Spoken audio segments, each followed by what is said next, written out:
বাংলাদেশের দুই জঙ্গি ভারতে আশ্রয় নিয়েছে, খবর গোয়েন্দা সূত্রে। বাংলাদেশের জঙ্গি নেটওয়ার্কে জাল ছড়াচ্ছে ভারতে, গোপন সূত্র মারফত ভয়াবহ তথ্য আমাদের হাতে। এই রাজ্যে এবার হিজবুত তাহরিরের জাল। গত মে মাসে ভারতে ঢুকেছে নিষিদ্ধ জঙ্গি সংগঠনের দুই সদস্য, এমনই খবর আন্তর্জাতিক সূত্রে। বাংলাদেশে বসে জঙ্গি সংগঠনের জাল ছড়াচ্ছে ভারতে, এমনই চাঞ্চল্যকর তথ্য গোয়েন্দা সূত্রে।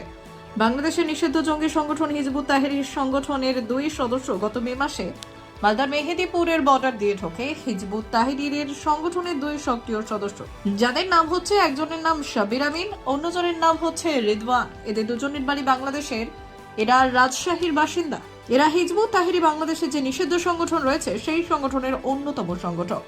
সূত্র মারফত খবর, তাতে এই দুই বাংলাদেশের নিষিদ্ধ জঙ্গি সংগঠনের সংগঠক তারা মালদার মেহেদিপুর বর্ডার দিয়ে ভারতে প্রবেশ করে এবং মালদার বিভিন্ন জায়গায় যায়। এছাড়াও মালদা হয়ে পার্শ্ববর্তী মুর্শিদাবাদের ধুলিয়ান এলাকার একাধিক গ্রামে একাধিক ব্যক্তির সঙ্গে বৈঠক করেন। সবথেকে উল্লেখযোগ্য বিষয় হচ্ছে, যাদের সঙ্গে বৈঠক করেছেন এবং যাদের সঙ্গে তাদের দীর্ঘ আলোচনা হয়েছে, তাদের মধ্যে একটা অংশ ইন্ডিয়ান মুজাহিদের আতুঘর, অর্থাৎ যে ব্যক্তিদের সঙ্গে আলোচনা হয়েছিল তারা মুজাহিদের সংগঠনের সঙ্গে যুক্ত ছিলেন এইসব ব্যক্তিরা। পরবর্তীতে গোয়েন্দা সূত্রে জানতে পারা যায় যে তাদের সঙ্গে যে আলোচনা হয়েছিল তা ইসলামিক ধর্মীয় বিষয়ে আলোচনা হয়। কার্যত যে বিষয়টি উঠে আসছে তাতে পরিষ্কার যে অধিকাংশ ক্ষেত্রে যুবক এবং ছাত্রদের মগজ ধোলাইয়ের কাজ করছে এরা। এছাড়াও বিভিন্ন রকম নাশকতার জাল বিস্তার করেছে বলে সূত্রের খবর। আর তাতেই সিঁদুরে মেঘ দেখছে ভারতীয় গোয়েন্দারা। ব্যুরো রিপোর্ট, উত্তরের প্রহরী।